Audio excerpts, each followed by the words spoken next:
هجوم ناري من كابتن رضا عبد العال على جماهير نادي الزمالك بسبب طبعا مقارنتهم زيزو بصلاح. خلينا نسمع التصريح ونرجع لبعض مرة تانية.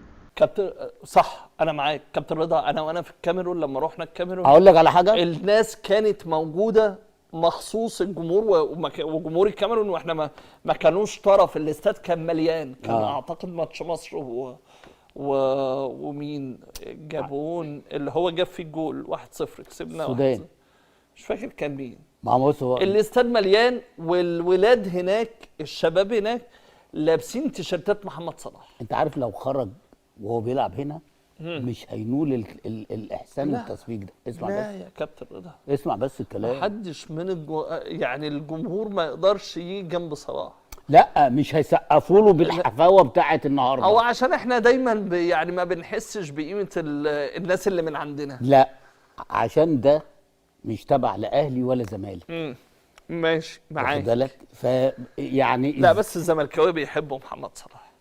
مش كلهم برضه. لا وغلاوتك معايا 98% من الزملكاويه. انا بقول لك معلومه. لا هو الزملكاويه بتحب يعني اكتر من النادي الاهلي، دي معروفه. بس يعني مش عايز اقول لك 99 يا راجل ده في النهارده ناس زملكاويه بيقول لك يعني زيزو النهارده احنا شايفينه ان هو افضل من صلاح. لا هي بس خلينا يعني اقول لحضرتك على حاجه بس، وانا بقول لك معلومه.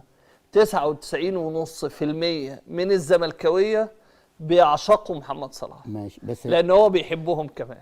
بس عيب وبيحب قوي كل جماهير مصر. عيب قوي لما يجي النهارده ناس تقارنه بزيزو. لا هو لا يقارن باي حد. لا بيقارنوه النهارده بعد ما زيزو جاب الجون النهارده. بيقول لك ان هو زيه زي يعني في المنتخب مصر لا يقل اهميه زيزو عن محمد صلاح في منتخب مصر. هو مع احترامنا لزيزو، زيزو لاعب كبير ولاعب مهم، بس اللي يقارن صلاح باي لاعب في تاريخ مصر يبقى ما بيفهمش في الكوره. بس خلاص بس. فانا بوصلك برضو عشان ما تقولش ايه اصل كل الزملكاويه لما النهارده يجي جمهور الزمالك ويقول الكلام ده. مش كله برضه، ما تحسبليش واحد ان كله كده. والله كل المواقع او فئه قليله. كل المواقع كانت بتقول كده. لا يعني فئه قليله جدا. لو حد قال واحد ولا اتنين، ولكن قيمه محمد صلاح خلينا في وحتى لو حد قال ده هو يبقى عنده ازمه نفسيه يعني. مريض. بس مريض يعني. لكن انا بكلمك ان محمد صلاح لا يقارن باي لعيب ولا في تاريخ يخش مصر. في اي مقارنه. لا خالص. انا بقول لك النهارده وجوده في الملعب غير لما انت بتلعب اثيوبيا. يعني انت يعني لو رجعت وكان هو في ماتش اثيوبيا والله ما كنت هتخسر بالشكل ده. طبعا والله طبعا. واخد بالك. فانا بقول لك كل العوامل نفسيا. انا بلعب جنب صلاح ببقى مرتاح ومطمن في اي وقت هجيب جول. انا جنب صلاح الحكم بيديني حق. انا جنب صلاح الجماهير اللي هي الافريقيه كلها بتحب صلاح وبتحمينا من خلال ان هم بتشجعنا برغم ان احنا بنلعب ضدهم. ولكن بيعملوا لنا مليون حساب. عشان كده انا قلت لو تفتكر ايام الاولمبياد يا ريت ياخدوا صلاح حتى لو مش هيلعب بس يبقى واجهه لينا. طبعا. ليه؟ لان الناس انا بكلمك بجد الناس كلها ما بتحترمش الا النجم.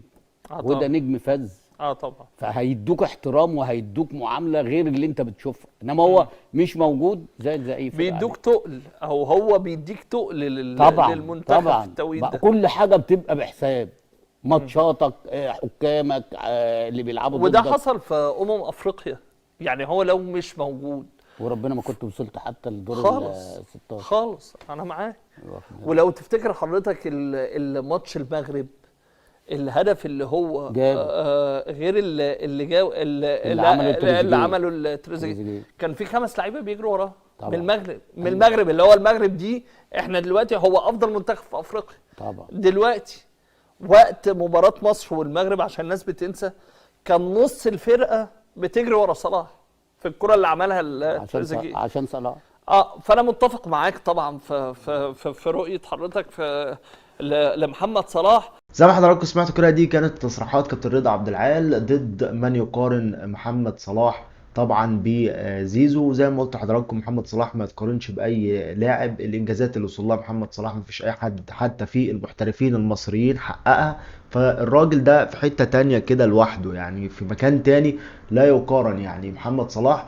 هو احد نجوم الكرة المصرية اللي مش هيتكرروا تاني. راجل كافح، اشتغل على نفسه كويس جدا، طور في ادائه، عمل انجازات محدش حتى زي ما قلت لحضراتكم في محترفين المصريين عملها قبل كده، لا زيدان ولا ميدو ولا غيره، ولا عمرو زكي ولا حسام غالي ولا غيره. يعني الراجل ده عمل انجازات كتير جدا جدا للكرة المصرية، وصنع اسم صلاح ومجد محمد صلاح بنفسه. فلا يقارن بأمانة، يعني أنا شايفه لا يقارن، وهو أحد أعمدة الكرة المصرية. لحد هنا ده كان نهاية الفيديو بتاعنا. أتمنى لو وصلت معايا للنهاية متنساش اللايك والاشتراك وتفعيل زر التنبيهات. دمتم في حفظ الله ورعايته، والسلام عليكم ورحمة الله وبركاته.